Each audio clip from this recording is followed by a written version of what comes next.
Viewers, welcome to ഏഗൺ learning. നമ്മുടെ എക്സാമിന് വളരെ ഇമ്പോർട്ടൻ്റ് ആയിട്ടുള്ള ഒരു യൂണിറ്റ് ആണ് തേർഡ് യൂണിറ്റ്. ആ തേർഡ് യൂണിറ്റ് മുഴുവൻ നമ്മുടെ എക്സാമിന് ഉണ്ട് അല്ലേ. അപ്പോൾ ഇതിൽ നിന്ന് ഇമ്പോർട്ടൻ്റ് ആയിട്ട് നമ്മൾ പഠിച്ചിരിക്കേണ്ട എന്ന് വെച്ചാൽ നമ്മൾ റിവിഷൻ ചെയ്യുന്ന സമയത്ത് നമ്മൾ ആദ്യം ഇമ്പോർട്ടൻസ് കൊടുക്കേണ്ട ക്വസ്റ്റ്യൻ ആൻസർ ആണ് ഞാൻ പറയുന്നത്. അപ്പോൾ നിങ്ങൾ ആദ്യം ഇത് പഠിച്ചിട്ട് വേണം ബാക്കി ക്വസ്റ്റ്യൻസ് നോക്കാൻ. അപ്പോൾ നമ്മുടെ ഫസ്റ്റ് ക്വസ്റ്റ്യൻ എന്ന് പറയുന്നത് ഗംഗിക്ക് ചരിത്രഗത വിശേഷതായ ഗംഗയുടെ ക്യാരക്ടർ സ്കെച്ചാണ്. ആ ഒരു കഹാനി മുഴുവനും ഒരു പ്രധാന കഥാപാത്രമാണ് നമ്മുടെ ഗംഗി അല്ലെ, ജോക്കുവിന്റെ ഭാര്യയായ ഗംഗി. അപ്പോൾ ഗംഗിയുടെ ക്യാരക്ടറിനെ കുറിച്ച് എക്സാമിന് പലപ്പോഴും എന്തായാലും ഒരു ഓപ്ഷൻസ് നൽകിയിട്ടാണെങ്കിലും ഗംഗിയെ കുറിച്ച് ചോദിക്കാറുണ്ട്. ഗംഗി മുൻഷി പ്രേംചന്ദ് കി കഹാനി ഠാക്കൂർ കാ കുവ കി നായിക ഹെ. അപ്പൊ ആദ്യം നമുക്ക് എവിടെയാണ് ഗംഗിയെ പരിചയം എന്ന കാര്യം നമ്മൾ പറയണം. നമുക്ക് എവിടെയാണ് ഗംഗിയെ അറിയുന്നത്? ഠാക്കൂർ കാ കുവ എന്ന് പറയുന്ന കഹാനിയിലെ, പ്രേംചന്ദിന്റെ കഹാനിയിലെ ഒരു പ്രധാന കഥാപാത്രമാണ് ഗംഗി. വഹ് നിമ്ന ജാതി കി മാനി ജാതി ഹെ അല്ലെ, അവൾ താഴ്ന്ന ജാതിയിൽ എന്നാണ് പറയപ്പെടുന്നത്. അങ്ങനെ നമുക്ക് പറയാവൂ അല്ലെ. ഇവിടെന്തില്ല, നമുക്കിടയിലൊന്നും ജാതിയില്ല. അപ്പോ ഉസ്കെ പതി, ഇനി പറയുന്നത് എന്താണ്? അവളുടെ ഭർത്താവ്. പതി എന്ന് പറഞ്ഞാൽ ആരാണ്? ഭർത്താവ്. ജോക്കു ബീമാർ ഹേ. അപ്പൊ അതിവിടെ ജോക്കുവിനെ കുറിച്ച് പറയാനുള്ള ഒരു കാരണം, ഗംഗി എന്ന ക്യാരക്ടറിനെ നമ്മൾ മനസ്സിലാക്കിയത് എങ്ങനെയാണ്? നല്ലൊരു ഭാര്യയാണ്, ഭർത്താവിനെ ശുശ്രൂഷിക്കുന്ന, അദ്ദേഹം രോഗിയാണ് എന്നറിയുന്ന, അദ്ദേഹത്തിന് വേണ്ടി കഷ്ടപ്പെടുന്ന ഒരു ഭാര്യയായിട്ട്, ഒരു വീട്ടമ്മയായിട്ടാണ് നമ്മൾ ഈ കഥയിൽ ഗംഗി എന്ന കഥാപാത്രത്തെ നമുക്കറിയാവുന്നത്. വ ഏക് സാധാരണ ഗൃഹിണി ഹേ. ഗൃഹിണി എന്ന് പറഞ്ഞാൽ വീട്ടമ്മ. ഇത് നിങ്ങൾ പ്രത്യേക ഈ വേർഡ് പഠിക്കണേ. ഈ വേർഡ് പഠിച്ചില്ലെങ്കിൽ നമുക്ക് ഈ സെന്റൻസ് എഴുതാൻ പറ്റില്ല. അവൾ ഒരു വീട്ടമ്മയാണ്. ഫിർ ബി, എങ്കിലും, ജാതി പ്രഥാക്കെ പ്രതി, എങ്കിലും ജാതി വ്യവസ്ഥയോട് ഗംഗി കാ ദിൽ വിദ്രോഹ് കർത്താ ഹെ. ജാതി വ്യവസ്ഥയോടൊക്കെ ഒരു എതിർക്കുന്ന വിപ്ലവകാരിയായ ഒരു മനസ്സ് ഗംഗിക്കുണ്ട് എന്നാണ് പറയുന്നത്. ഠാക്കൂർ പാനി ന ദേംഗെ സമജ്നെ പർ ഭി വഹ് അപ്നെ ബീമാർ പതി കെ ലിയെ രാത് കെ സമയ ഭി പാനി ഭർനെ ജാതി ഹെ. തൻ്റെ ഭർത്താവ് രോഗിയായതുകൊണ്ട് തന്നെ ആ മോശപ്പെട്ട വെള്ളം ആർക്ക് നൽകുന്നില്ല? നമ്മുടെ ജോക്കുവിന് നൽകുന്നില്ല. അത്രയും റിസ്ക് എടുത്തിട്ട് ഠാക്കൂറിനെ പോലുള്ള ഒരാള് ഇതറിഞ്ഞാലുള്ള ഭവിഷ്യത്ത് എന്താന്ന് അറിഞ്ഞിട്ടും നമ്മുടെ ഗംഗി എന്ത് ചെയ്യുന്നു? അത്രയും രാത്രിയായിട്ടും വെള്ളം എടുക്കുവാനായിട്ട് പോകുന്നു. ഇസ്സേ ഹമേ ഗംഗിക്കോ, ഇതിൽ നിന്ന് നമുക്ക് ഗംഗിക്ക് അപ്നെ പതിക്കെ പ്രതി ജിത്നാ പ്യാർ ഹേ വഹ് സാഫ് ഹെ. ഇതിൽ നിന്ന് നമുക്ക് മനസ്സിലാക്കാൻ സാധിക്കും, ഗംഗിക്ക് അവളുടെ ഭർത്താവിനോടുള്ള ആ സ്നേഹത്തെയാണ് നമുക്ക് ഈ ഒരു ഇൻസിഡന്റിൽ നിന്ന് കാണാൻ സാധിക്കുന്നത്. ऐसे इस कहानी में ജാതി പ്രഥാക്കെ പ്രതി, അങ്ങനെ ഈ കഥയിൽ ജാതി പ്രഥാക്കെ പ്രതി എന്ന് പറഞ്ഞാൽ ജാതി വ്യവസ്ഥയോട്, വിദ്രോഹ് നാരി ഓർ एक अच्छी पत्नी के उदाहरण स्त्री कഥാപാത്ര ഹേ ഗംഗി. അപ്പൊ ഈ ജാതി വ്യവസ്ഥയെയൊക്കെ എതിർക്കുന്ന, പിന്നെ അത് കൂടാതെ നല്ല ഒരു വീട്ടമ്മയുടെയും രൂപത്തിൽ നമുക്ക് കാണാൻ പറ്റുന്ന ഒരു നല്ല കഥാപാത്രമാണ്, സ്ത്രീ കഥാപാത്രമാണ് ഗംഗി.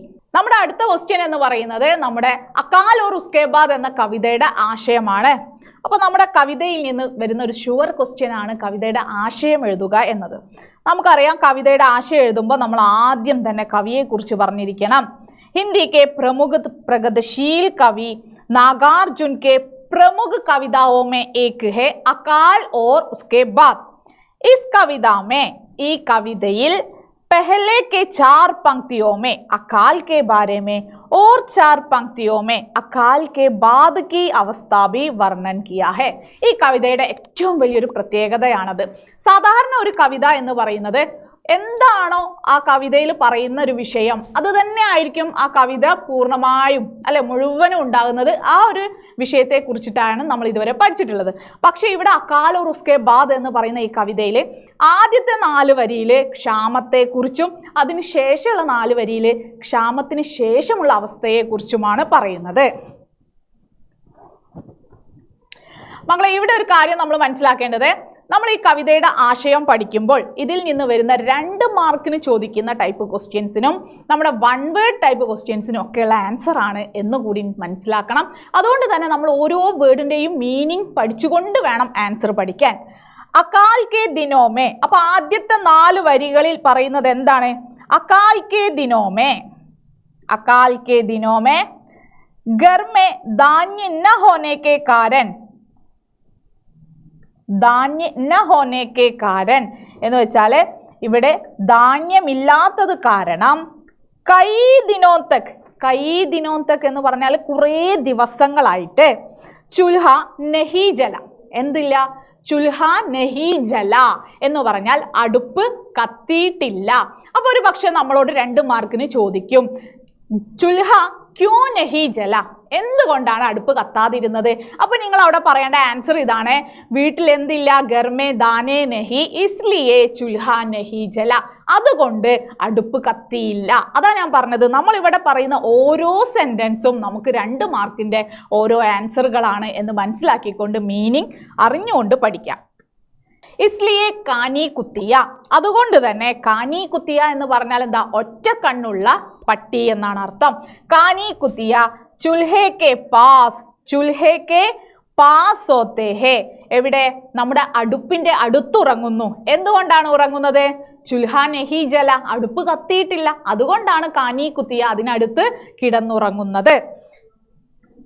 पीसने के लिए दाने नहीं इसलिए ചക്കി ഉദാസ് ഹെ. ഇനി ചക്കി ക്യൂ ഉദാസ് ഹെ എന്ന് ചോദിച്ചാൽ നമുക്ക് പറയാനുള്ള ഇതാണ്, പീസ്നെ കെ ലിയെ ദാനെ നഹി, പൊടിക്കുവാനായിട്ട് വീട്ടിൽ ധാന്യമില്ല, അതുകൊണ്ട് ഇവിടെ ചക്കി ഉദാസ് ഹെ. ചക്കി എന്ന് പറയുന്നത് അരക്കല്ലാണ്.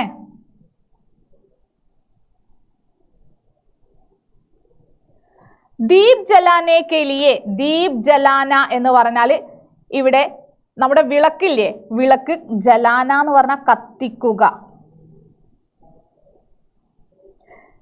വീട്ടിൽ, ഈ വീട്ടിൽ വിളക്ക് കത്തിക്കാൻ എണ്ണയില്ലാത്തത് കൊണ്ട് ജലാനെ കെ ലിയെ, കത്തിക്കുവാനായി, തേൽ ന ഹോനെ കെ കാരൻ എന്ന് പറഞ്ഞാൽ, തേൽ എന്ന് പറഞ്ഞാൽ എണ്ണയാണ്, ന ഹോനെ കെ കാരൻ എന്ന് പറഞ്ഞാൽ ഇല്ലാത്തത് കാരണം, ദീപോ കെ പാസ്, ദീപോ കെ പാസ്, ദീപങ്ങളുടെ അടുത്തായിട്ട് പോലും, കീടാ നഹി, കീടാ നഹി എന്ന് പറഞ്ഞാൽ ചെറിയ പ്രാണികളൊക്കെ ഇല്ലേ ഈ വിളക്കിനടുത്ത് വരുന്ന, അങ്ങനെയുള്ള പ്രാണികളൊന്നും ഇല്ല.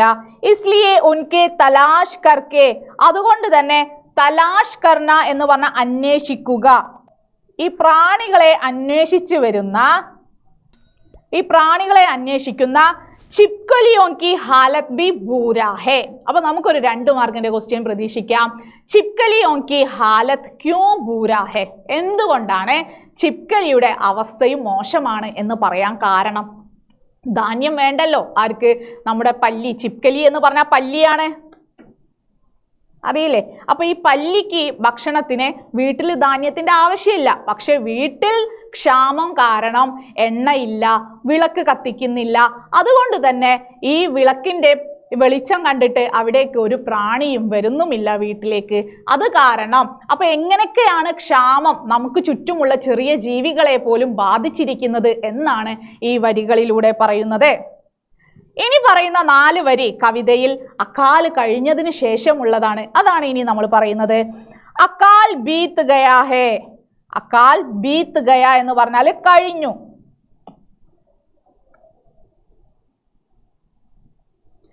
घर के अंदर दाने आए, घर के अंदर दाने आए, വീടിനകത്തേക്ക് എന്തെത്തി? ധാന്യങ്ങൾ എത്തി.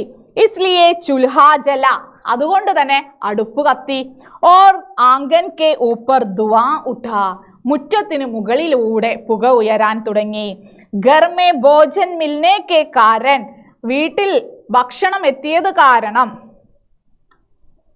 ലോഗോ കെ ആങ്കെ ചമക്കിനെ ലഗെ, വീട്ടിലുള്ളവരുടെ കണ്ണുകൾക്കൊക്കെ തിളക്കം വന്നു. കൗവേ ബി കുഷ് ഹോക്കർ പങ്കെ കുച്ചിലായി, ഇനിയോ കാക്കയും സന്തോഷത്തോടെ തൻ്റെ ചിറകുകളൊക്കെ കൊക്കി ഒരുമിച്ചൊറിയുക എന്നാണ് കുജിലാന എന്ന് പറഞ്ഞാൽ ശരിക്കും വേർഡ് മീനിങ്. പക്ഷെ ഇവിടെ ഉദ്ദേശിക്കുന്നത് എന്താണ്? ഈ തൂവലുകളൊക്കെ കാക്കകളും പക്ഷികളൊക്കെ ഇങ്ങനെ കൊത്തി എന്തോ അവർക്ക് അല്ലേ ചിലപ്പോൾ ചൊറിയുകയായിരിക്കാം. അപ്പൊ ഈ കൊക്ക് കൊണ്ട് ഇങ്ങനെ കൊത്തുന്നതിനെയാണ് പറയുന്നത്. അപ്പൊ ഇവിടെ പറയുന്നത് കാക്കയുടെ ആ പ്രസൻസ് എന്ന് പറയുന്നത് അത് ഭക്ഷണം തേടി വന്നു. ഭക്ഷണം തേടി വരണമെങ്കിൽ വീട്ടിൽ എന്താണ്, ഭക്ഷണം ഉണ്ട്, പാകം ചെയ്യുന്ന ഒരു വീടാണ്, അവിടെ ഭക്ഷണം ഉള്ളത് കൊണ്ടാണ് കാക്കയും ആ പരിസരത്തുള്ളത്. യഹാ കവി കവിതാസെ യഹ് ദിക്കാത്തി ഹേ. ഇനി നമ്മൾ ഈ ആശയത്തെ കൺക്ലൂഡ് ചെയ്യാണ്. ഇവിടെ കവി കവിതയിലൂടെ നമുക്ക് കാണിച്ചു തരികയാണ്. എന്താ കാണിച്ചു തരുന്നത്? അകാൽ സെ സിർഫ് ഇൻസാൻ നഹി. ഈ ക്ഷാമം ബാധിക്കുന്നത് മനുഷ്യനെ മാത്രമല്ല, ഇൻസാൻ മനുഷ്യനെ മാത്രമല്ല, മനുഷ്യക്ക് സഹാരേസെ മനുഷ്യന്റെ സഹായത്തോടെ ജീവിത പശു പക്ഷിയോ की हालत भी कष्ट करेंगे. പശു പക്ഷി എന്ന് പറയുന്നത് പക്ഷി മൃഗാദികൾ അല്ലെ. അപ്പോൾ നമ്മളുടെ സഹായം കൊണ്ട് മനുഷ്യനിലൂടെ ജീവിക്കുന്ന കുറച്ച് ചെറിയ ചെറിയ പക്ഷികളും മൃഗങ്ങളൊക്കെ ഉണ്ട്, അവയുടെ അവസ്ഥ പോലും എന്താക്കുന്നു, കഷ്ടത്തിലാക്കുന്നു എന്നാണ് ഈ കവിതയിലൂടെ പറയുന്നത്. അപ്പോൾ ഇതുപോലുള്ള വീഡിയോസിനായിട്ട് നമ്മുടെ ചാനൽ സബ്സ്ക്രൈബ് ചെയ്യുക, ലൈക്ക് ചെയ്യുക, ഷെയർ ചെയ്യുക. ഇനി ഇതിൽ കൂടുതൽ ക്വസ്റ്റ്യൻസ് നമ്മൾ ലൈവ് ക്ലാസ്സുകളിൽ ചെയ്യുന്നതാണ്. അപ്പോൾ ലൈവിലും കറക്റ്റ് ടൈമിൽ ജോയിൻ ചെയ്യുക.